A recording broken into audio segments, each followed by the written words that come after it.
ഇന്നത്തെ നമ്മുടെ യാത്ര വട്ടവടയിലേക്കാണ്. ഇപ്പോൾ നമ്മൾ എത്തി നിൽക്കുന്നത് പാമ്പാടുംചോല ഫോറസ്റ്റ് ചെക്ക് പോസ്റ്റിൽ. ഇവിടെ രാവിലെ 6 മണി തൊട്ട് വൈകുന്നേരം 6 മണി വരെയാണ് ഈ ചെക്ക് പോസ്റ്റ് തുറക്കുന്നത്. 6 മണിക്ക് ശേഷമാണ് ഇവിടെ വരുന്നതെങ്കിൽ നമ്മൾ വട്ടവട സ്റ്റേ ഉണ്ടെങ്കിൽ മാത്രമേ ഉള്ളൂ കേട്ടോ ഇവർ കയറ്റി വിടത്തുള്ളൂ. കാട്ടിയൊക്കെ മേഞ്ഞ് കിടക്കുന്ന അതിമനോഹരമായ ഒരു കാടാണ് ഈ പാമ്പാടുംചോല നാഷണൽ പാർക്ക്. നമുക്കും കുറേ കാട്ടുകളെ കാണാനുള്ള ഭാഗ്യം കിട്ടി. ഇങ്ങനെ മൃഗങ്ങളെയൊക്കെ കണ്ടാലും നമുക്കിവിടെ വണ്ടി നിർത്താൻ പാടുള്ളതല്ല. നമുക്ക് അത്ര ഇൻസ്ട്രക്ഷൻസ് ഒക്കെ തന്നിട്ടാണ് ചെക്ക് പോസ്റ്റിൽ നിന്ന് നമ്മളെയും കയറ്റി വിടുന്നത്. പുല്ലൊക്കെ മഞ്ഞ് ധാരാളം കാട്ടുകളുണ്ടായിരുന്നു ഇവിടെ. പലരും ഇവരെ കാട്ടുപോത്തും തെറ്റിദ്ധരിക്കാറുണ്ട്. പക്ഷേ ഇവരാണ് കേട്ടോ കാട്ടുകൾ.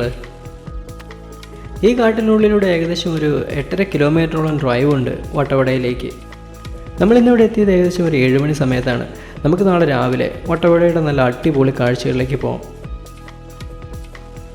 വട്ടവടയെക്കുറിച്ച് പറയാനാണെങ്കിൽ നമ്മുടെ കേരളത്തിലെ തന്നെ ഏറ്റവും മനോഹരമായ ഗ്രാമങ്ങളിലൊന്ന്. മൂന്നാറിൽ നിന്നൊരു 40 കിലോമീറ്റർ അകലെ കേരള തമിഴ്നാട് ബോർഡറിൽ ഈ മലയിടുക്കിൽ വ്യാപിച്ചു കിടക്കുന്ന ഈ ഒരു വില്ലേജ് ഒരു അഗ്രികൾച്ചറൽ വില്ലേജാണ്. കൃഷിഭൂമി പല തട്ടുതട്ടുകളായി വേർതിരിച്ച് സീസൺ അനുസരിച്ച് പലതരത്തിലുള്ള ഫ്രൂട്ട്സും വെജിറ്റബിൾസും ഒക്കെയാണ് ഇവർ കൃഷി ചെയ്യാറ്. സൂര്യപ്രകാശം ഇനി വട്ടവടയിലേക്ക് എത്തി തുടങ്ങുന്നേ ഉള്ളൂ. നമുക്ക് രാവിലെ തന്നെ ഒരു ജീപ്പ് റെൻറ്റിനെടുത്ത് വട്ടവടയിലെ കാഴ്ചകളൊക്കെ കാണാൻ വേണ്ടി ഇറങ്ങാം. 2500 രൂപയാണ് 3 മണിക്കൂറത്തേക്ക് ഇവർ ചാർജ് ചെയ്തത്. വട്ടവടയിലെ ഈ ചെറിയ ടൗണും ഫാം ലാൻഡുകളും മറ്റു പല കാഴ്ചകളും ഈ 3 മണിക്കൂർ കൊണ്ട് തന്നെ കവർ ചെയ്യും. വട്ടവട കേരളത്തിൻ്റെ ഭാഗമാണെങ്കിലും നമുക്ക് തമിഴ്നാട്ടിലെത്തിയൊരു ഫീലാണ് ഇവിടുന്ന് കിട്ടുന്നത്. ഇത് കേരള തമിഴ്നാട് ബോർഡർ ആയതുകൊണ്ടാവാം ഇവിടെ 90% ആളുകളും തമിഴ് കലർന്ന മലയാളത്തിലാണ് സംസാരിക്കുന്നത്. അടുങ്ങിയിരിക്കുന്ന വീടുകളും കെട്ടിടങ്ങളൊക്കെ നമ്മൾ ദൂരെ നിന്ന് കാണുമ്പോൾ ആ ഗ്രാമഭംഗി ശരിക്കും കൂട്ടുന്നുണ്ട്. പക്ഷേ ഇവിടെ താമസിക്കുന്നവർക്ക് അതത്ര സുഖകരമായിരിക്കില്ല എന്ന് തോന്നുന്നു. കാരണം ഇവിടെ വീടുകളൊക്കെ ഇരിക്കുന്ന അത്ര അടുത്തടുത്താണ്. തന്നെയല്ല വഴികളൊക്കെ വളരെ ചെറുതാണ്, ഇടുങ്ങിയ വഴികളൊക്കെയാണ്.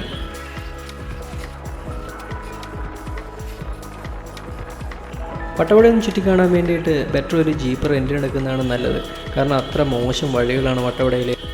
ധാരാളം ടൂറിസ്റ്റ് വാഹനങ്ങളും പച്ചക്കറി കൊണ്ടുപോകുന്ന വണ്ടികളും തടി കൊണ്ടുപോകുന്ന വണ്ടികളൊക്കെയായി ഇവിടുത്തെ റോഡ് എപ്പോഴും ബിസി ആയിരിക്കും. കേരള ടൂറിസത്തെ ഇത്രയും ബൂസ്റ്റ് ചെയ്യുന്ന ഇത്രയും മനോഹരമായൊരു സ്ഥലത്ത് റോഡുകളെങ്കിലും നമ്മുടെ ഗവൺമെൻറ് ഒന്ന് നന്നാക്കി കൊടുക്കേണ്ടതാണ്. ശ്വാസ സംബന്ധമായിട്ട് എന്തെങ്കിലും പ്രശ്നമുള്ളവർ വേനൽക്കാലത്ത് ഇവിടെ വരാതിരിക്കുന്നത് നല്ലത്. കാരണം അതുപോലെ പൊടിയാണ് ഈ വഴി മുഴുവൻ. ജൂൺ ജൂലൈ മാസത്തിൽ നല്ല മഴക്കാലത്തൊക്കെയാണ് ഇവിടെ വരുന്നതെങ്കിൽ കുറച്ചുകൂടെ പച്ച പൊതിച്ച് കിടക്കുന്ന വട്ടവട നമുക്ക് കാണാവുന്നതാണ്. തന്നെയല്ല ഇത്രയും പൊടിയൊന്നും ഇവിടെ കാണുകയില്ല.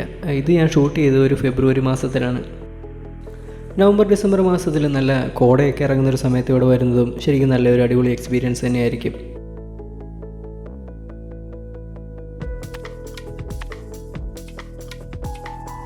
ഒരു ഫാം കാണുന്നതിന് വേണ്ടിയിട്ടാണ് ധാരാളം ആളുകളാണ് അവിടെ ജീപ്പിൽ വന്ന് ഇറങ്ങിയിരിക്കുന്നത്.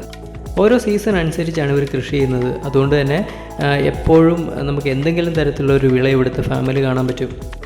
ഇവിടെ പുതിയതായിട്ട് പണിതുകൊണ്ടിരിക്കുന്ന ഒരു 5 സ്റ്റാർ ഹോട്ടലാണ് ഈ കാണുന്നത്. കാഴ്ചകൾ കാണാൻ ഇന്ന് എൻ്റെ കൂടെ ഉള്ളത് അനന്തു അലക്സുമാണ്. നായാട്ട് മൂവിയിലെ പല രംഗങ്ങളും ഷൂട്ട് ചെയ്തിരിക്കുന്ന വട്ടവടയിലാണ്. ക്ലൈമാക്സിൽ ജോജു ഇരിക്കുന്നൊരു വീട് കാണിക്കുന്നില്ലേ, അതിൻ്റെ ലൊക്കേഷനാണ് നമ്മൾ ആ നേരെ കാണുന്നത്. വട്ടവടയിൽ എത്തിക്കഴിഞ്ഞാൽ മിസ് ചെയ്യരുതാത്തൊരു സ്ഥലമുണ്ട് കേട്ടോ. ഒരു അടിപൊളി ഒരു കേവും അതിനോട് ചേർന്നൊരു വാട്ടർഫോൾസൊക്കെ ആയിട്ടുള്ള ഒരു സ്ഥലം. നമ്മളിപ്പോൾ അങ്ങോട്ട് പോയിക്കൊണ്ടിരിക്കുകയാണ്. ദൂരെയുള്ള മലയുടെ കാഴ്ചകളൊക്കെ ഒരു രക്ഷയുമില്ല. യൂക്കാലി മരങ്ങളാണ് ഇവിടുന്ന് മുറിച്ചുകൊണ്ട് പോകുന്നത്. തടി മുറിക്കാൻ ആരോ കോൺട്രാക്റ്റ് എടുത്തിട്ടുണ്ട്. നമുക്ക് ധാരാളം വണ്ടികൾ ഇതുപോലെ മരങ്ങൾ കയറ്റിക്കൊണ്ട് പോകുന്നതാണ് ഇവിടെ. ഈ ഒരു സ്ഥലം ശരിക്കും ഒരു കിടിലൻ വൈബാണ് കേട്ടോ തരുന്നത്. നല്ല ഒരു കാടും നമ്മൾ കുറച്ചുകൂടെ കഴിയുമ്പോൾ ആ വ്യൂ ഒക്കെ ഭയങ്കര രസമാണ്. ഇതാണ് ഞാൻ പറഞ്ഞ വെള്ളച്ചാട്ടം. ഇപ്പോൾ അധികം വെള്ളമില്ലാത്ത സമയമാണ്. നമുക്ക് ഈ വെള്ളച്ചാട്ടം ക്രോസ് ചെയ്തിട്ടാണ് നമ്മൾ ആ കേവിലേക്ക് പോകുന്നത്. ഇതേ വെള്ളച്ചാട്ടത്തിൻ്റെ കുറുകെ കുറച്ച് തടി മുറിച്ചിട്ടിട്ടുണ്ട്. അതിലൂടെ കയറിയാണ് നമ്മൾ അപ്പുറത്തേക്ക് ഇറങ്ങുന്നത്. ഈ ഒരു സ്ഥലം നേരിട്ട് തന്നെ കാണേണ്ടതാണ് കേട്ടോ. അത്ര മനോഹരമാണ്.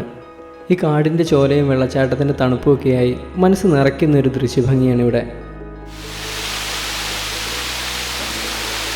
ധാരാളം യൂക്കാലിപ്സ് മരങ്ങൾ നമുക്കിവിടെ കാണാം. അതിൻ്റെ താഴെയൊക്കെ കത്തിച്ചിട്ടുണ്ട്. ഈ കാഴ്ചയെ കണ്ട് കുറച്ച് ദൂരം ഈ കാട്ടിലൂടെ നടക്കുമ്പോഴാണ് കേട്ടോ ആ ഗുഹയിലേക്ക് എത്തുന്നത്. നമ്മുടെ ഭാഗത്തിന് അധികം തിരക്കൊന്നുമില്ല. ഇത് പിന്നെ അത്ര വലിയ ഗുഹയൊന്നുമല്ല കേട്ടോ, വളരെ ചെറിയൊരു ഗുഹയാണ്. കുറച്ചൊന്ന് കയറി കഴിയുമ്പോൾ തന്നെ നമുക്ക് അപ്പുറത്തേക്കുള്ള ഓപ്പണിങ് കാണാം. അപ്പോൾ ഒന്ന് ചെറുതായിട്ടൊന്ന് വലിഞ്ഞ് കയറേണ്ടി വരും. ഇപ്പോൾ കയറുന്ന അനന്ത് ഒരു 6 അടി 3 ഇഞ്ചുണ്ട് കേട്ടോ. പക്ഷേ അവനും വളരെ ഈസി ആയിട്ട് തന്നെ കയറി. പുറത്തേക്ക് ഇറങ്ങുമ്പോൾ നമ്മുടെ തല ഇടിക്കാതിരിക്കാൻ മാത്രം നോക്കിയാൽ മതി. കേറിയാടാ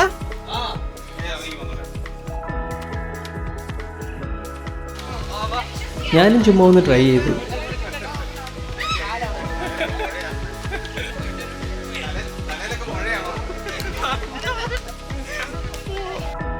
എന്തായാലും അത് നല്ല ഫണ്ണായിരുന്നു. ഇതുപോലെയുള്ള ധാരാളം തടിലോറികൾ നമുക്കിവിടെ കാണാം. ധാരാളം മരമാണ് ഇവിടുന്ന് ഇങ്ങനെ വെട്ടിക്കൊണ്ട് പോകുന്നത്. പിന്നെ ഈ വട്ടവടയിലേക്ക് എത്തിച്ചേരാൻ വേണ്ടിയിട്ട് നമുക്ക് മൂന്നാറിന് KSRTC ബസ്സൊക്കെ അവൈലബിൾ ആണ്. പിന്നെ ഇവിടെ പല റേഞ്ചിലുള്ള സ്റ്റേകളുമുണ്ട്. ധാരാളം റിസോർട്ടുകളും ഹോം സ്റ്റേയും ഇനി ഒരു ടെൻറ്റിൽ കിടന്ന എക്സ്പീരിയൻസ് ആണ് വേണ്ടതെങ്കിൽ അതിനുള്ള ഓപ്ഷൻസ് ഇവിടെയുണ്ട്.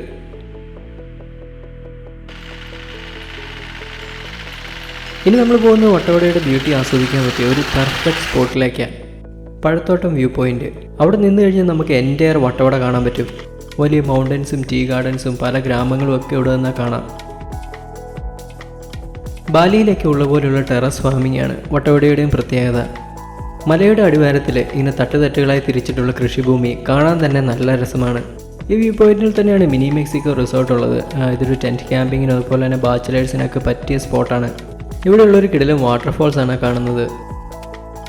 പിന്നെ വട്ടവട വന്ന് എക്സ്പീരിയൻസ് ചെയ്യാൻ പറ്റുന്ന ഒരു ബെസ്റ്റ് ടൈം എന്ന് പറയുന്നത് വിൻ്റർ ടൈം തന്നെയായിരിക്കും. കാരണം ഇവിടുത്തെ ടെമ്പറേച്ചർ 5 ഡിഗ്രിയിലേക്കൊക്കെ താഴും. ഇങ്ങനൊരു ടെറസ് ഫാമിംഗ് ആയതുകൊണ്ട് തന്നെ പലതരത്തിലുള്ള വിളകളാണ് ഇവർ കൃഷി ചെയ്യുന്നത്. തക്കാളി, ഉരുളക്കിഴങ്ങും ക്യാബേജും ഒക്കെ ആയിട്ട് ധാരാളം വെജിറ്റബിൾസും, ക്യാരറ്റും ഓറഞ്ചും സ്ട്രോബെറീസും ആപ്പിൾസൊക്കെ ആയിട്ട് ധാരാളം ഫ്രൂട്ട്സും. അതുപോലെ ഇവിടുത്തെ ഓർഗാനിക് ഗാർലിക് കൾട്ടിവേഷൻ ഭയങ്കര ഫേമസ് ആണ്. ആ വ്യൂ പോയിന്റിൽ നിന്ന് നമ്മൾ നേരെ പോകുന്നത് ഒരു ഫാം വിസിറ്റ് ചെയ്യുന്നതിന് വേണ്ടിയാണ്. ഞങ്ങൾ പോയതധികം ഫ്രൂട്ട്സ് ഒന്നും കൃഷി ചെയ്യാത്ത ഒരു സമയത്താണ്. ഈ സമയത്ത് ഇവിടെ കൃഷി ചെയ്യുന്നത് ക്യാബേജും ക്യാരറ്റും പൊട്ടറ്റോയും പയറും ഒക്കെയാണ്.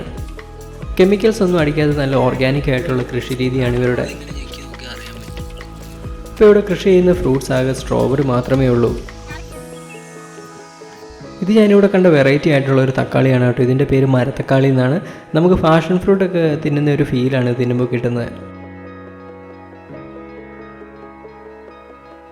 ഈ സ്ഥലത്തൊരു ഡ്രോബാക്ക് ആയിട്ട് എനിക്ക് തോന്നിയത് ഈ സ്ഥലത്തൊരു ഹോസ്പിറ്റൽ പോലുമില്ല. എന്തെങ്കിലും ഒരു എമർജൻസി ഉണ്ടായിക്കഴിഞ്ഞാൽ ഇവിടെയുള്ള ആളുകൾ പോകുന്നത് മൂന്നാറാണ്. ഇവിടുന്ന് ഒരു 40 കിലോമീറ്റർ വണ്ടി ഓടിച്ച്. വട്ടവട ടൗണിൽ തന്നെ സ്ട്രോബെറി ഫാം കാണുന്നതിന് വേണ്ടിയിട്ട് വന്നതാണ്. അപ്പോൾ നമ്മൾ നോക്കുമ്പോൾ ഇവിടെ ഒരു ഹണി മ്യൂസിയം കണ്ടു. എങ്കിൽ പിന്നെ ഫസ്റ്റ് ആ ഹണി മ്യൂസിയം പോയി കാണാമെന്ന് കരുതി. ചെറിയൊരു എൻട്രി ഫീസാണ് ഇവർ വാങ്ങുന്നത്. പലതരം തേനീച്ചകളെക്കുറിച്ചുള്ള ധാരാളം വിവരങ്ങൾ നമുക്കിവിടുന്ന് കിട്ടും. ഈ മെയിൽ പീസ് എന്ന് പറഞ്ഞിട്ടുണ്ടെങ്കിൽ തേനീച്ച കൂട്ടുള്ള മടിയന്മാരെന്ന് അവരെ പറയുന്നത്. ഇവരെ മെയിൻ ജോലി എന്ന് പറഞ്ഞു കഴിഞ്ഞാൽ ഈ ഫീമെയിൽ പീസ് കളക്ട് ചെയ്തുകൊണ്ടുവരുന്ന തേനും പൂമ്പൊടിയൊക്കെ കഴിച്ചു തീർക്കലും പിന്നെ റാണിയുമായിട്ട് മെയിറ്റ് ചെയ്യുന്നതോടുകൂടി ചത്തുപോവാണ് മെയിൽ പീസ്. പിന്നെ ഇവിടുത്തെ കാഴ്ചകളൊക്കെ കണ്ട് പലതരത്തിലുള്ള തേനുകൾ നമുക്ക് ടേസ്റ്റ് ചെയ്യാവുന്നതാണ്. പിന്നെ ഇവിടെ ചെറിയൊരു ഷോപ്പിംഗ് യൂണിറ്റ് ഉണ്ട്.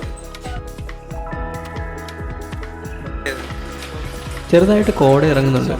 നമുക്കിനി ഇവിടുത്തെ ഒരു സ്ട്രോബെറി ഫാം വിസിറ്റ് ചെയ്യാം. ഇവിടെ ഫാം വിസിറ്റൊക്കെ ഫ്രീ ആണ്. കാന്തല്ലൂർ പോയപ്പോൾ നമ്മളന്ന് അവിടെ 20 രൂപയോ മറ്റോ കൊടുത്തിട്ടാണ് ഫാം വിസിറ്റ് ചെയ്തത്.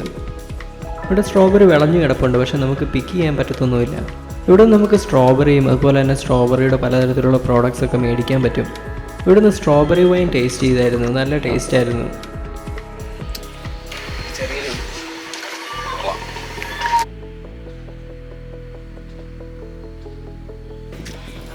ഇതിൻ്റെ സൈഡിലുള്ള വഴിയിൽ കണ്ടതാണ് ഈ കുതിരകളെ.